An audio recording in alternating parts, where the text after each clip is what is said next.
been a lifelong experience. On my bucket list is how I got here, though. For my 39th birthday, I wound up saying, you know what? I'm gonna go work there. I'm gonna go there and I'm gonna make a difference. I'm gonna do some fun things there. And I'm gonna work hard and make a difference. And now, 8th rally, 2 more years to my 10-year anniversary, and still going strong and loving every minute of it.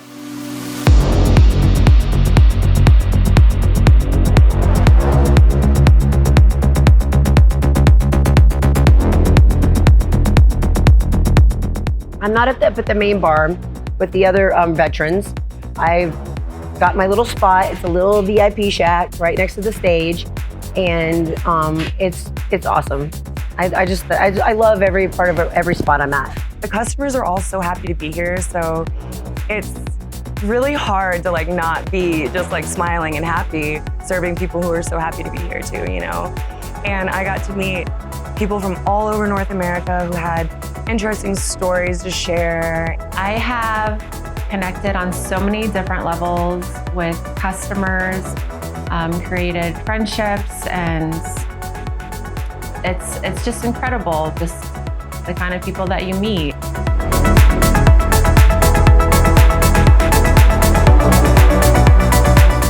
It's always a mix of emotions. It's beautiful, it's sad, it's exciting, it's tiring, it's stressful, it's everything you can imagine and more. When I'm behind the bar, I'm extroverted, I'm in my safe zone when I'm back here. I've got experience, I have the speed, I know what they require of me and that they back me no matter what I do, as long as, you know, it's for the business best interest.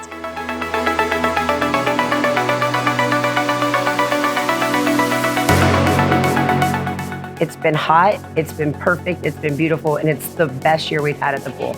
Well, we have more pool parties, more bands, more prizes, and we have a great staff, great everything. My bosses are the best. Like, everything just every year keeps getting better and better.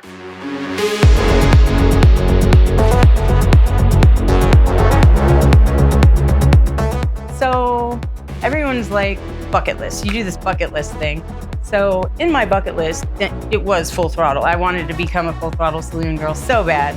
People back home don't understand why we do what we do. Well, sometimes that one thing that you do winds up helping you create all these other legacies that you wanted to do.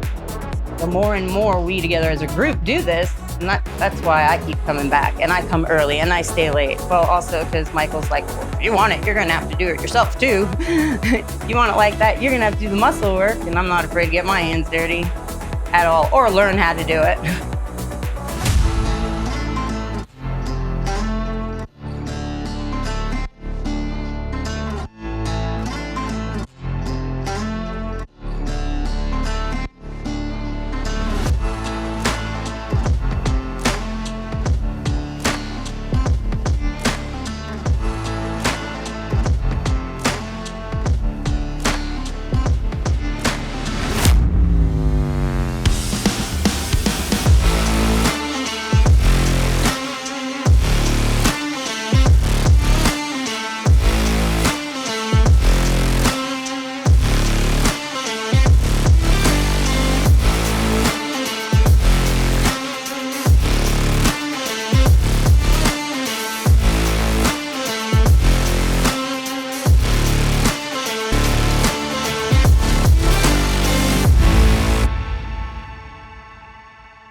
And if you woke up this morning to thunder roaring outside your window, you may have noticed that the rally has officially started. Bikers are flooding in. We're out here at the Full Throttle Saloon. It's going to be a hot one today, and I'm not talking about just the temperature. To get things started, here's a little Jackyl. When will it rain? I can't stand this heat from the road. I can't stand the rain. It's burning holes in my shoes. Won't you tell me? I think I'm going insane. I'm on a road that would never take me home. When will it rain?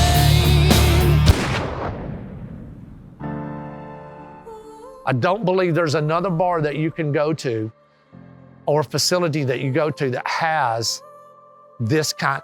When I sit back and I can hide over here in a corner in a rally and I watch the people walk through the door, and as soon as they come through that door, they're overwhelmed with something. And they're like, oh my God, and all of a sudden, they're taken back. It takes them back, and for the first timers that come in, and even not only the first timers, but people that have been in 5, 6 years come in and go, golly, and it's like, and they have such a great time. And the smiles are on their face from the time they walk in the door, so the experience happens immediately.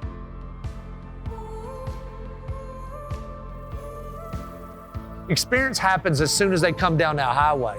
When they come down that highway and they see these statues and these monuments that I've been building in like the Indian Larry and the Arlen Ness and the Jesse Rooks, the iconic people that built motorcycles and built this industry are on our highway front. The experience starts right there.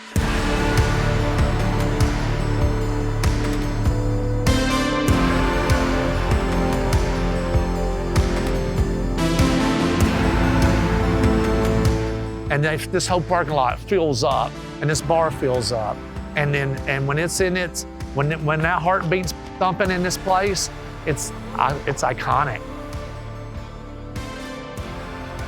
It's its own human, I think, and like I said, it just encompasses even all the people that are working here, from the barbacks, security guys, construction guys, bartenders.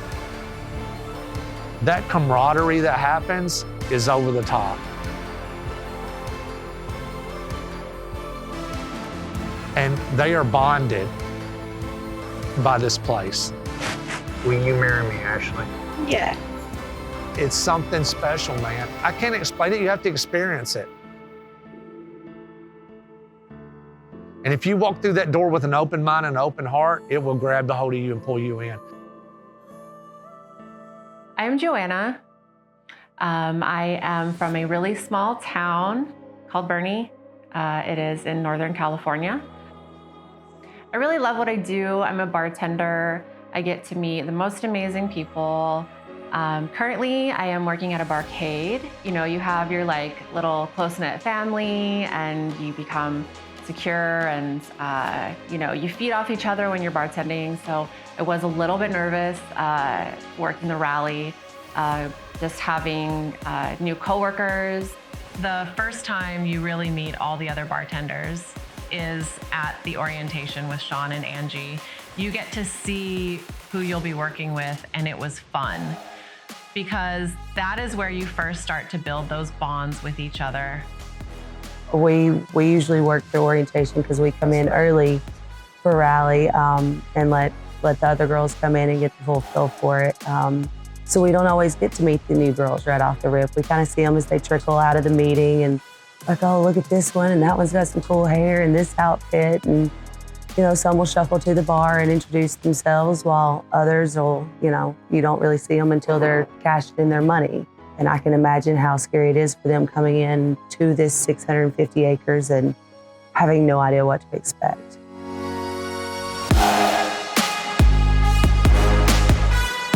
My first day at the Full Throttle, you know, this is like big time, Full Throttle. I want to make a good impression. Of course, I am late, an hour late my first day. And there's Sean as I walk in, and I am just mortified, explaining to her that I just didn't feel right that day. I don't know what was going on. Like, I just was a little nauseous and very fatigued, and I was late. So I have you on the margarita bar tonight, which is, we're just now opening it up, and I'm so excited for it. Joe's coming down. He's going to teach everybody how to crank up the machine, get the ice going, and make the margaritas. Did Joe make it down here yet? Huh? Right over here. Did Joe make it down here yet? As soon as they crank this up, this is going to draw attention to this. But you girls also are going to have to draw attention to it. Okay? It's going to be really loud. When it fires up, it's like a motorcycle firing up. It's just like, rrr, rrr.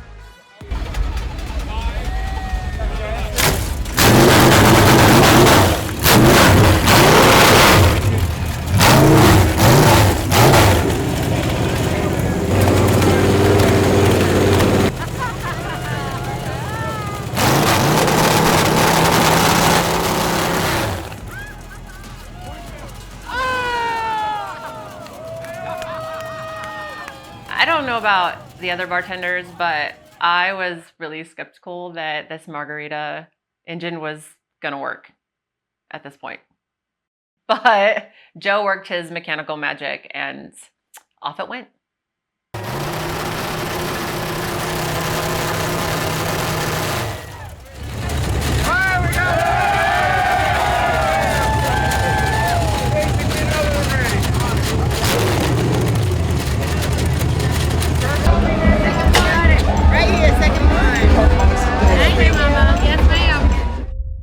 During my time at Rally, I became close with everybody, including the crew. We were hanging out at Joe's place outside, and there was, most of the crew hanging out, drinking a beer, and it felt like kind of like a Last Supper. The mood was very somber because Joe and Brandon had made close friends with a man named Tony. And he had revealed to them that he had terminal cancer. I don't think I've ever seen Joe cry, but he's very religious, really. He's a strong believer in God. And the one thing about Joe, he doesn't screw people over.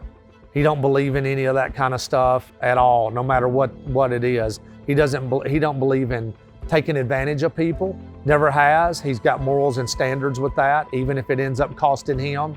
At the end of the day, he has them kind of morals and standards that he don't believe in messing people over and that type of thing. Joe's a real man. Joe's old school. And that's what I respect about him. He's old school and you can trust him. That's about as real as it gets. And so he told me that the dream was to come out here before he was gone. This is one thing he wanted to do. That night, standing there, listening to just all the love and support he had, it was extremely moving. For me, I didn't realize that my story was going to drastically change as well. It was about a few short weeks later after Rally that I found out I was diagnosed with breast cancer, and I was at a stage 4.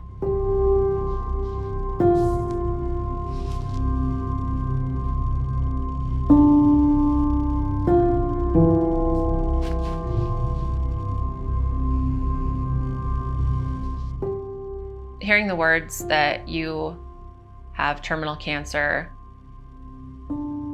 for me or any mother, I would assume the first thought was my children, not being able to see my son grow up, even like his first day of preschool. He doesn't talk yet, so just being around to hear, his first words and his first sentence, and not being around to watch my daughter, all the sports that she's in. And of course, my oldest, she's a nurse and one of my biggest supporters through this. And I know a lot of women have gone through cancer and chemo and had to ride the whole roller coaster, emotional roller coaster of having to lose their hair. Part of confidence is having hair. I've always loved having long hair, and it ended up being a beautiful thing because my kids, and especially my son, only being 2.5, not understanding what was going on at the time, he didn't look at me any differently, and he didn't love me any less. And so that has definitely helped me through my confidence and my purpose and my worth.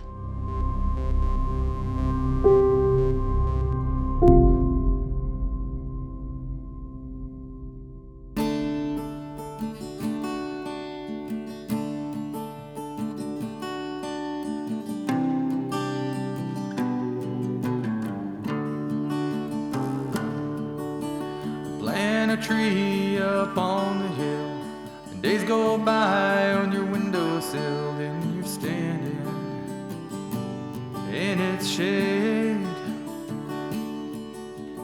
Raise your children tall and proud, chase away the lightning clouds until you finally get old and gray.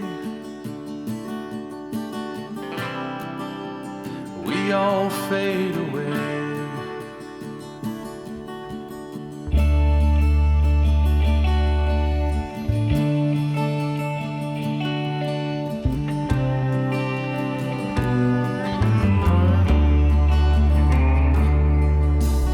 Plant a flag and make a stand, and build a fence around your land. But by and by, the stones will crumble down. Spend your life for what it's worth, but one day you'll return to earth and leave your DNA above the ground.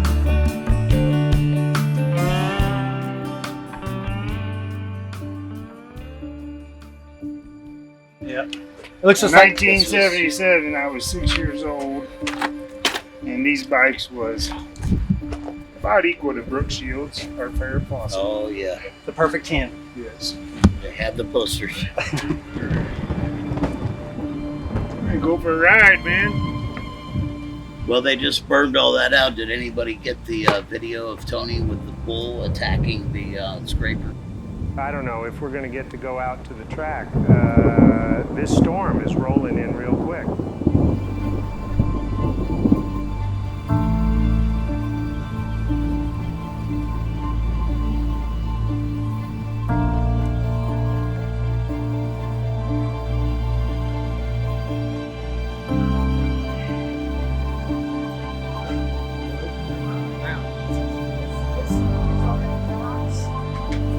Okay. Is it locked? Tell the people to try to go around back if you can. They're coming around back. Let them pull back their head up if you can. Holy cow, this thing is hammering on us right now, guys. The storm that came through was a total force of nature.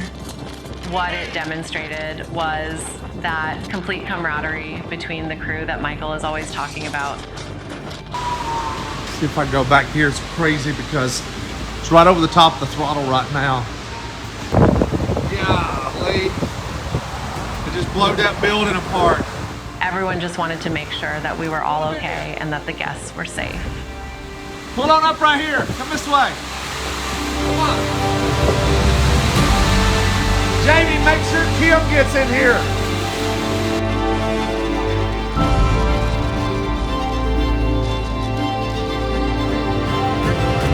All right, guys. We're all inside anyway now. And I think everybody's inside and buckled down. I hope we'll have to see what kind of damage on the cabins or what may have happened or what else, because it's pretty rough storm. So appreciate everybody turning in. Hopefully y'all got a little bit of excitement today with that one.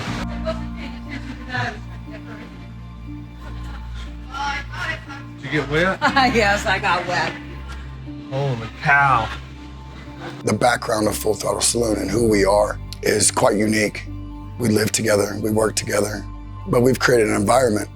We try to make differences. That's what we do here. But you also never really know what somebody's going through. And in here, it's really easy to be in the moment because we're surrounded by people that share the same love that we have for this place. What's happening here is nothing short of amazing.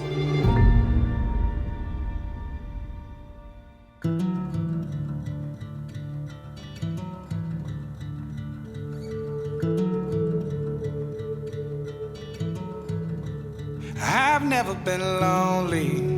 I've got these goals to keep me company. I took the rear view off of this old Ford, so I only see in front of me. Now the past is out of sight and out of mind.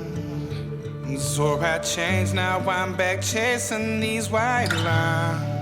I'm just a long-haired son of a sinner, searching for new ways I can get gone. I'm a pedal to the highway. If you ever wonder why we write these songs, 'cause I'm only one. We're all back in Tennessee right now, and I got all of my construction crew here. We're building a new barrel house in the back right now. So we all got all my guys here, and we're building a barrel house. After rally was over, we went on a bike run. All of us went on a whole bike run, lasted a week and a half or whatever it was. We all had a great time. Okay, base camp, Red Lodge, Montana. Saw some incredible stuff today. Yes, we did. All over Shoshone National Park. I think we're in Wyoming and Montana, all the mountains. Pretty incredible. And just got brought to my attention today that Tony, who came in and befriended all the guys in the back and the construction guys, and especially Brandon, is a fake.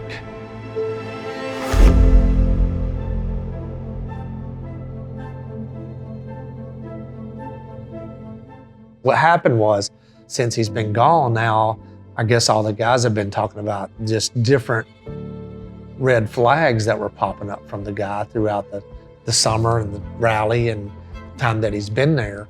Because he's supposed to be dying in a few days and very not long to live. And so come to find out, he did have cancer. He had a spot, and they went in and took it, and now he was cancer free. He was cured from it. But he's been riding this storyline now, mooching off of people with this cancer story. There's certain lines to me, in my world, that you should never cross. And faking cancer after a person has went through cancer themselves. I mean, we have a bartender right now going through breast cancer. And just got brought to my attention today that Tony, who came in and befriended all the guys in the back and the construction guys, and especially Brandon, is a fake. I don't understand.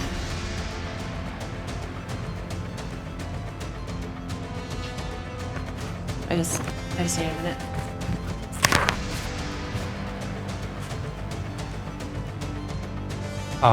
My sister that passed away from breast cancer. And it touches a lot of different people. So for assholes to go across the country and pull that kind of a stunt, it's just, I guess it's probably the lowest, steal $100 out of the cash register, fuck off, you're fired, get out of here, whatever. But to come in and use a storyline like that to get money and to get things and to get gifts and to get people's sympathy for you, kiss my ass. That guy don't deserve, he don't deserve nothing. So today's the day I'm gonna have to break the news to Brandon.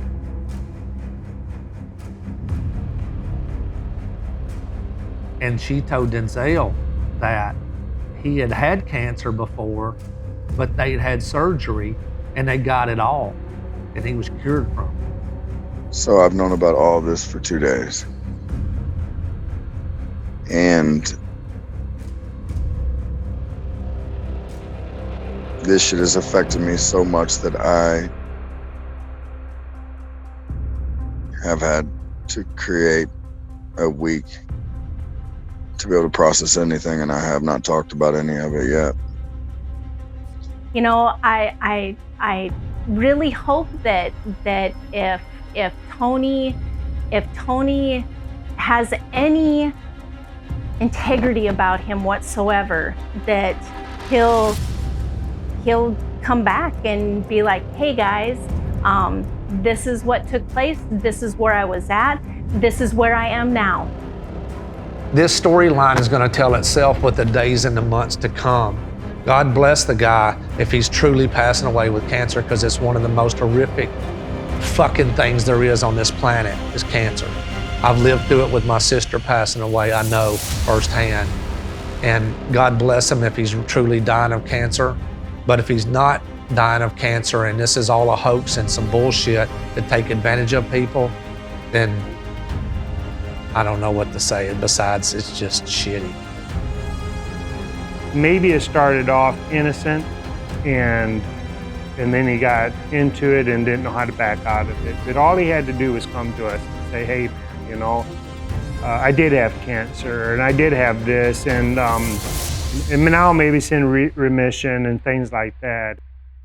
All he had to do was just come forth with that and say, you know, let's start again. You know, look, you guys give me a new lease on life. I've been living in a crap hole, and you kind of showed me a different way. It's been an entire year since my diagnosis, and the rally is here again. I wasn't able to bartend, but I wanted at least one night to be able to go and see Brandon and Amy. Hi. How are you? I'm good. Brandon is the kind of guy that gives himself completely to his friends. There's nothing this guy wouldn't do for you, and his support over the past year has always been there, even from a distance. Amy is always smiling. She took me under her wing when I first started at the Throttle. She's a kind soul, and I just couldn't wait to see her. Everyone at the Throttle are truly a family. Everyone cares about each other. Everyone helps each other in times of need. It's been such an honor to be a part of this family. Giving up, this whole lie is on me. Call it out like a family. I have spoken at length with my doctors and my family, and I've come to the decision that if I'm going to have any chance to survive this cancer, that I need to have a double mastectomy. Leaves the road. This happens every time. Sorry. So she is, she's battling a horrible, horrible disease. And she is like persevering through it. Like she has got so, excuse my French, but she's got so much balls, man. She is so strong and she's so courageous and so brave. And she's going to, she's going to make it through this. So don't you worry, you'll be my resolution.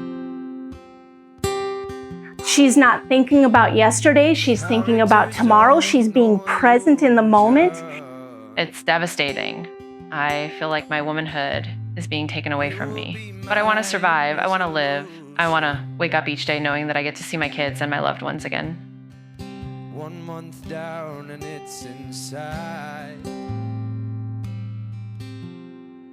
When I woke up from my surgery, my girls were there, and it just made me so happy to see their faces.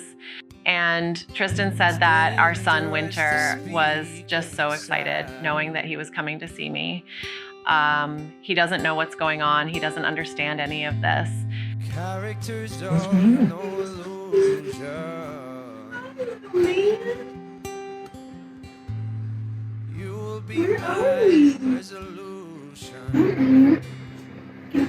That's why I'm fighting through everything, so he can grow up knowing his mom to be as healthy as she can be.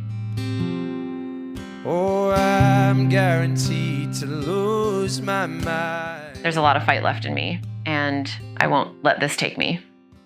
What an amazing thing that the Throttle did for us, because without the Throttle, I don't know that I would have ever got to be a part of her world, because it's like I said, we're come together at the Throttle, but outside of the Throttle, we go in 700 different directions, and I maybe would have never been able to meet her because of that. Cancer has torn my body apart, and it has been completely devastating. It's taken me to the edge of what any person can deal with. and it has pulled my family through awful hardships.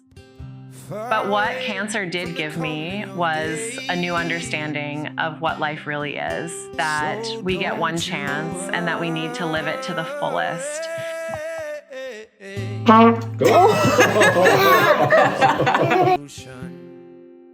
We had an amazing Christmas, and Tristan and I even got to go out for 2 hours on New Year's Eve.